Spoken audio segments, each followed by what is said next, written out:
සුබ දවසක්.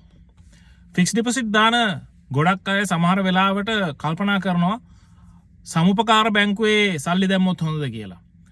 මෙතනදී පහුගිය කාලේ සිද්ධ වෙච්ච දේවල් එක්ක ෆික්ස් ඩිපොසිට්ස් දාන අයට තමන්ගේ ඩිපොසිට් එක ගැන වටිනාකමක් තියෙනවා නම් තමන් අමාරුවෙන් හම්බ කරපු සල්ලි ටික පරිස්සම් කරගන්න කැමති නම් හොඳටම කල්පනා කරලා බලන්න ඕනේ කරන දෙයක් තමයි මේ සමුපකාර බැංකු කියන ඒවා නියාමනය වෙන්නේ ශ්‍රී ලංකා මහ බැංකුවේ මූලික අධීක්ෂණය යටතේ නෙවෙයි. ඇත්තටම ඒවා නියාමනය වෙන්නේ සමුපකාර කොමිෂන් සභාව සහ සම්පකාර අමාත්‍යාංශයන් යටතේ තියෙන ආයතන විසින්.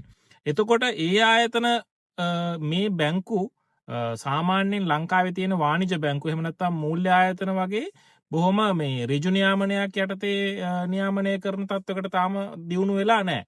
ඒ වගේම ඔබේ තැන්පතු කොහොමද කල් ඉක්ුත් වෙන්නේ, කියන්නේ නැවත කල් පිරෙනකොට මොකද්ද කරන්න වෙන්නේ කියන දේවල් ගැන සිස්ටම්ස් දාලා නැහැ. මේ හින්දාම අපි පහුගිය කාලේ බොහෝ අවස්ථාවලදී දැක්කා සමුපකාර සනස සමිති සමහර වෙලාවට මේ සමුපකාර සමිතිවල මුදල් අවභාවිතා වෙලා ඒ තැන්පතු කරුවන්ගේ සල්ලි නැතුව ගිහින් තියෙනවා.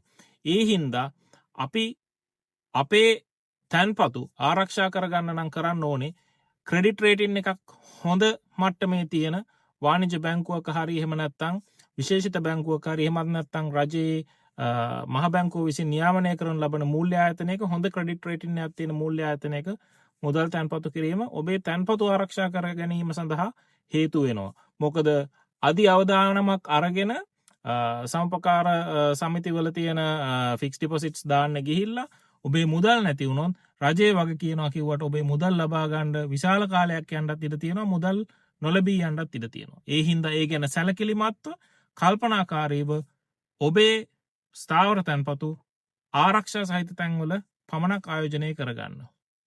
ස්තුතියි.